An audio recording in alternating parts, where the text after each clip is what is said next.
Hello and welcome back to the second part of the chapter Introduction to Horticulture. In this part, we are going to start with the horticultural zones of India. So, as we have already discussed, India it has a diverse climate ranging from the tropical to the temperate climates. So, the Indian subcontinent has been divided into three major horticultural zones, and these zones are tropical zone, subtropical zone, and the temperate zone. So let's start with the tropical zone. So entire South India below the Vindhya Hills it comes under this tropical zone. So this zone it is again further subdivided into three subzones. These are central tropical zone, southern tropical zone, and the coastal tropical humid zone.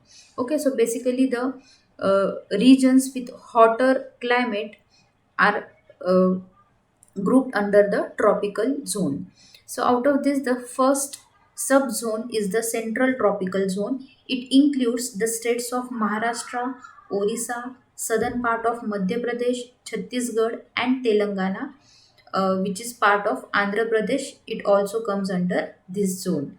The fruit crops which are specifically recommended in this area or in this zone are the mango, cashew, citrus fruits such as the sweet oranges, mandarin oranges, and the limes, grapes, guava plant, sapota, banana, anona, figs, bear, pomegranates, jamun, and the jackfruits.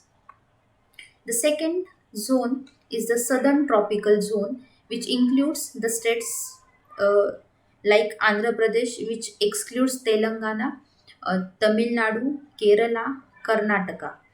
The fruit crops which are recommended are the mango, coconut, banana, cashew, sapota, pineapple, mangosteen, breadfruit, jackfruit, sitafal or the anona, areca nut, rubber, pepper, turmeric, clove, nutmeg, cocoa, coffee, and the citrus plants. The next subzone is the coastal tropical humid zone. It includes the areas covering all along the coast of different states of peninsular India, which ranges of about 160 kilometers inside the seashore line. The climate it will be always humid and warm in this zone. The temperature it will not be mild in winter when compared to the southern tropical zone. So basically it is the humid zone where the coastal area lies. And mainly the fruits which are recommended in this zone are the coconut, banana, cashew, jackfruit, mango, and the pineapple. The next zone is the subtropical zone. The subtropical zone, these are the area above the Vindhya Hills which comes under this zone. Occasionally, frost occurs in this zone. This zone is again further subdivided into two subzones based on the direction. So, the first subzone in the subtropical zone is the northwestern subtropical zone. It includes the states of Rajasthan, Punjab, Haryana, Gujarat, some part of Bihar, UP, MP, and West Bengal. The fruits which are recommended in this zone are the lychee, citrus, dates, guava, sapota, papaya, palasha, fig, etc.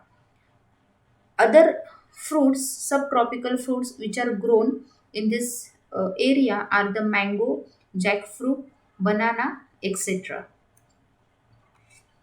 The second subzone is the northeastern subtropical zone. This zone includes the areas of UP, Bihar, West Bengal, Assam, Meghalaya, Manipur, Nagaland, Mizoram, Arunachal Pradesh, and Tripura. The fruits that are recommended for this zone are lychee, citrus, dates, guava, sapota, papaya, palasha, fig, mango, etc. The third important zone is the temperate zone.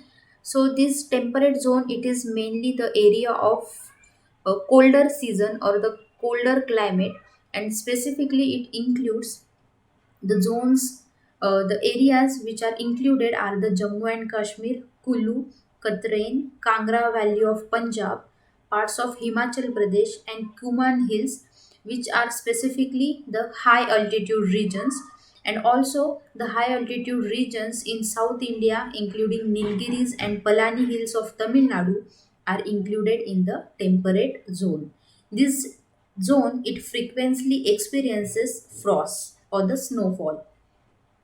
This zone is further subdivided into two subzones based on the elevation. Elevation is the height from the mean sea level. Okay, so the height of that zone from the mean sea level is called as the elevation of the area or the zone, and it is specifically subdivided into two subzones. The first one is the higher elevation and the second one is the lower elevation. Now the higher elevation it ranges from 1500 to 2500 meters above the mean sea level, and the fruit crops which are recommended for such higher elevation zones are the apples, pears, walnut, almond, cherry, and strawberries. The second subzone is the lower elevation, and in this zone, the elevation ranges from 1200 to 1500 meters above the mean sea level. The fruit crops which are recommended in these zones are the peaches, persimmons, Japanese plums, etc. So these were the horticultural zones of India. Now coming specifically to the horticultural zones of Maharashtra. So Maharashtra again it has a wide variety of climate, you can say, and thus these are divided into different zones. The first zone is the North Konkan coastal plain. It includes the districts of Thane and Raigad. So this area specifically it has very high rainfall which exceeds 3000 millimeters per year. The humidity is very high in the rainy season. The temperature ranges between 22 to 30 degrees Celsius. The soil is coarse alluvial non-lateritic soil which is poor in phosphorus and potassium. Rice is the major crop which is cultivated in this zone.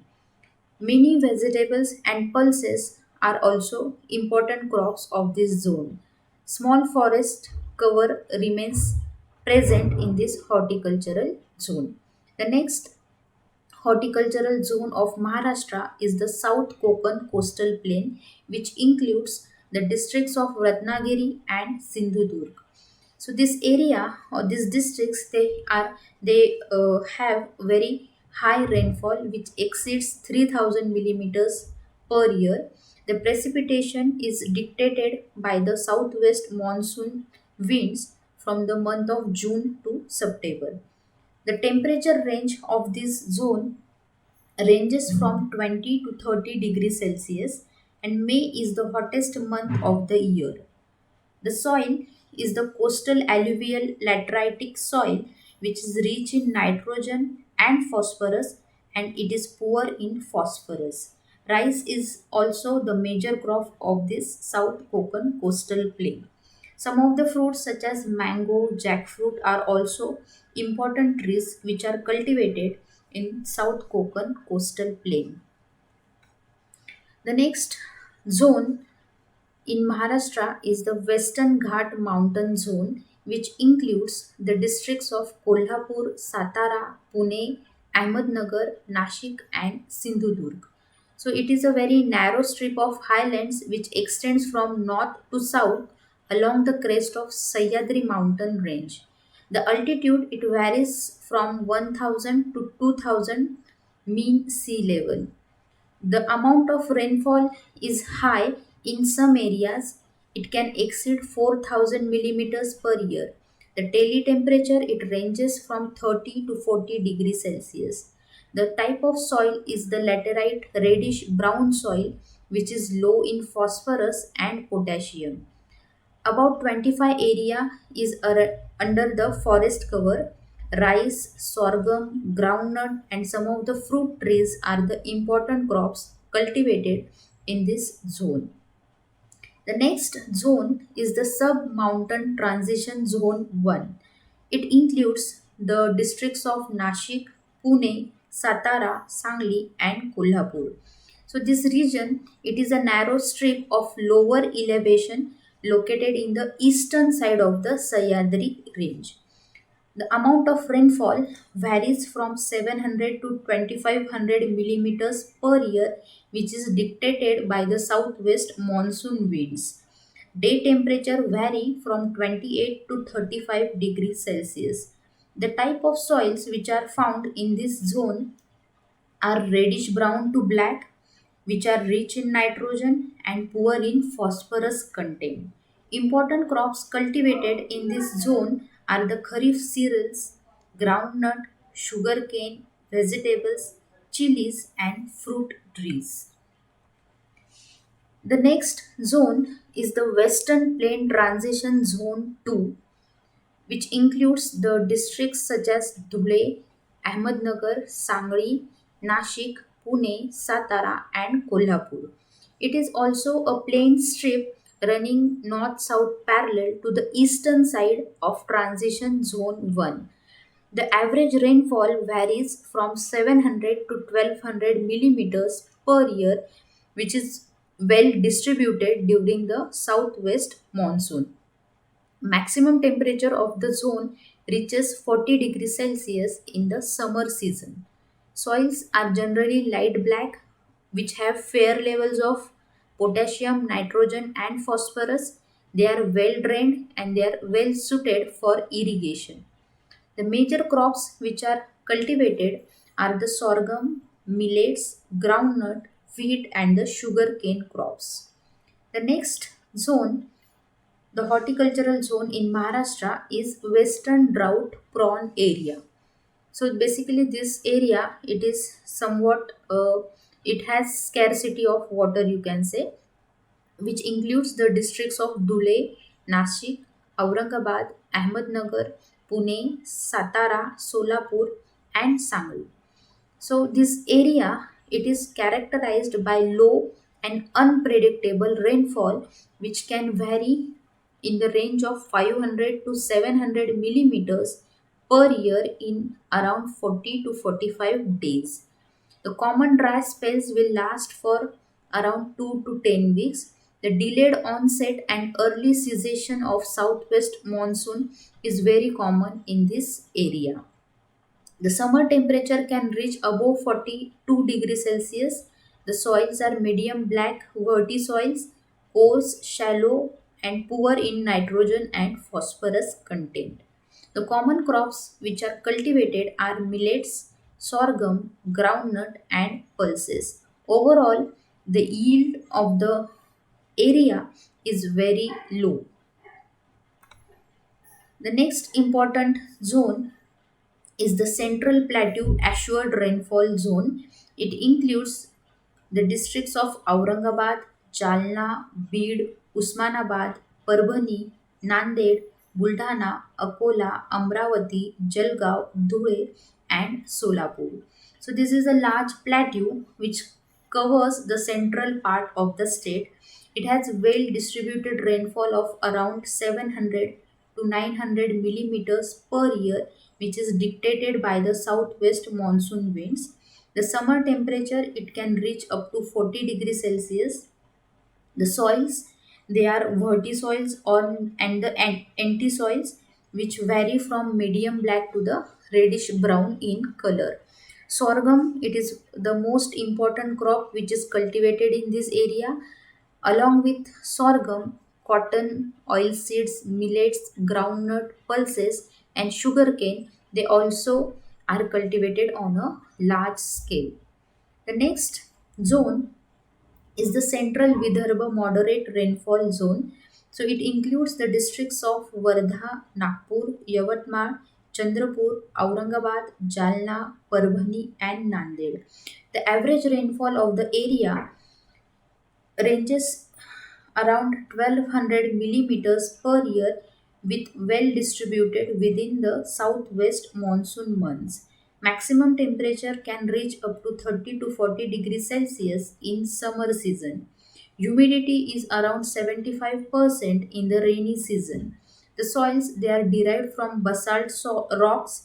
They are medium to heavy texture and they are generally fertile in nature. The cropping pattern involves cotton, sorghum, pulses, wheat, and the oil seeds. And the last zone is the Eastern Vidarbha High Rainfall Zone, which includes the districts of Bhandara, Gadchiroli, Chandrapur, Nagpur, Gondia. This region has the soils which are derived from parent materials of mixed origin and are reddish brown in color. Almost 50% of the area is under the forest cover. Rainfall it may vary from 1300 to 1800 millimeters, which is well distributed in the monsoon months. Average summer temperature can reach around 37 degrees Celsius. The amount of humidity is around 75% in the rainy season. Major crops which are grown in this region are the rice, pulses, sorghum, and the oil seeds. The next important uh, point from this chapter is the global and national scenario of horticultural crops. So, what is the uh, global ratio or production, and what is the Indian contribution to the horticultural sector? So, globally, if you see the fruit production in 2000, it was around 676.9 million tons, and the global fruit industry it consists of the production and trade of bananas, semi-tropical fruits, citrus fruits, soft fruits, pomes, and the stone fruits. Globally, the vegetable production it includes the production of melons, which was estimated around 879.2 million tons in the year 2030. India and China are the highest producing countries of the year. Among the vegetables, potato it is the most popular vegetable, and it has you can say it has maximum demand in the foreign countries. Along with potato, sweet potato, tomato, onions, and cabbage they also have a high market value. The global annual consumption of flowers it was also estimated in the range of 40 to 60 billion dollars in 2011.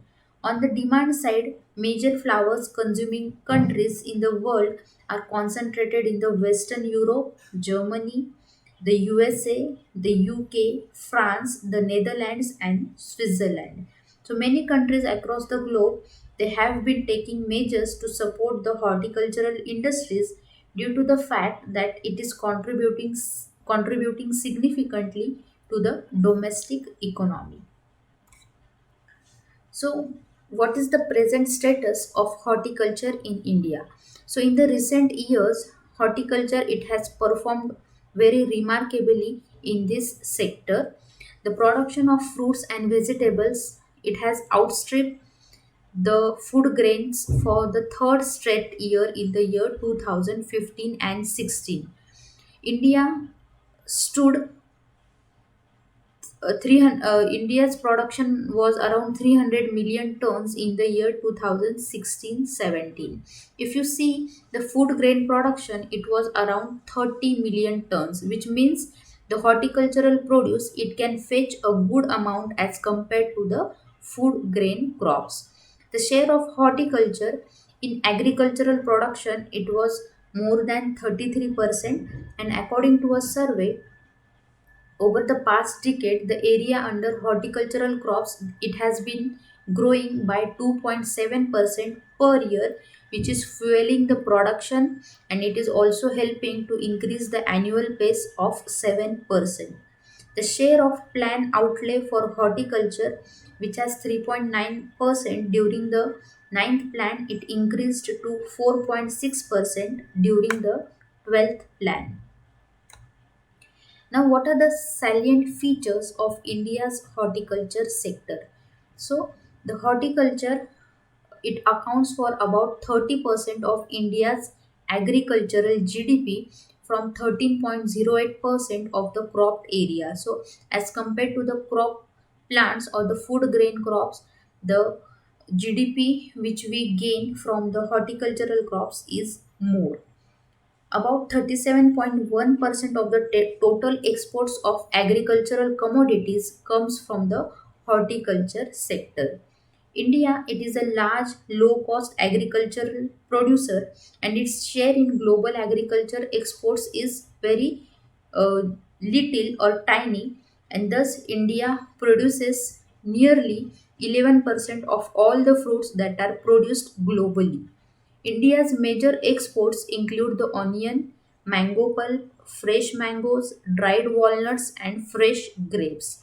So, India's biggest export market are the South Asian and Middle East countries.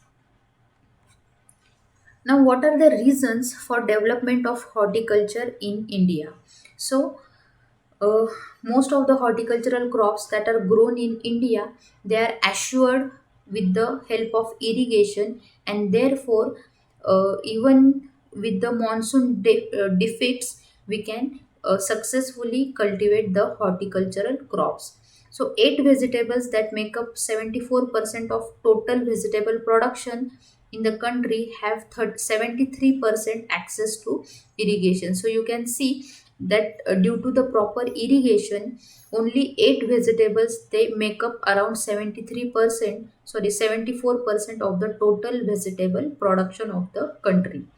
Again, in comparison, only 50% of the area under food grains has access to irrigation. So if you compare the food crops and the horticultural crops, the food crops, it has only 50% access to the irrigation, whereas in case of horticultural crops, 74% uh, crops have the access to irrigation. Another important reason for development of horticulture in India is the technology. So technology led the gains in the productivity of horticultural crops. It has helped the farmers to give an opportunity to diversify the food and other crops to horticulture. So not only along with the food crops, the farmers they can also grow the horticultural crops, which will again help them to increase their income, and this can be achieved with the help of technology. Then the small and marginal farmers, they have brought sizable chunk of land under horticultural crops. So whatever land the farmer owns, out of this a specific part they have devoted for the horticultural crops, so that they can get maximum income from that piece of land. Then, along with that, the better agronomic practices such as improving the soil quality, water use management, the use of crop residues, this has also helped to develop the horticulture in India. And along with this, the improved varieties have been uh, involved in this horticulture, which again gives us high yield, and which ultimately leads to the high income of the farmers. Now, what are the challenges in the horticultural sector? The first and important challenge is the lack of market support. If there is no market support, the horticultural produce, it will not be sold in the market. So if there is a good market support, then maximum income can be fetched with the help of these horticultural crops. Then the paucity of post harvest produce management chain from farm to fork. So whatever the post harvesting management is there, it is lacking in case of Indian horticultural sector. Not totally lacking, but we still are behind. We are not able to manage the post harvest produce properly, and therefore before reaching the market, the produce it may get damaged. So this is also one of the important challenges that the Indian horticultural sector is facing.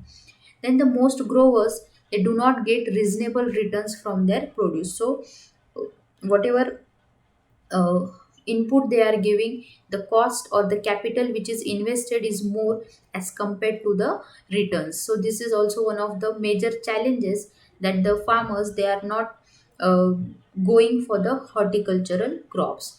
Then distress sales, if the sales are not proper, it is again going to hamper the economy.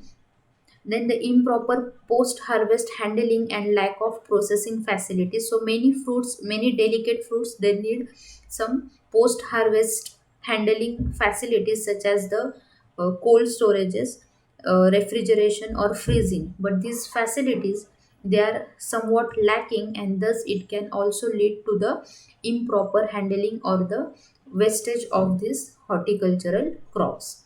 And finally, the farmers, they have been regularly affected by the price slump. So many a times what can happen, the price, uh, they are low down, so that the farmers, they will not be able to fetch a good amount or good money out of their products. So with this, we come to the end of our first chapter, that is the introduction to horticulture. Thank you.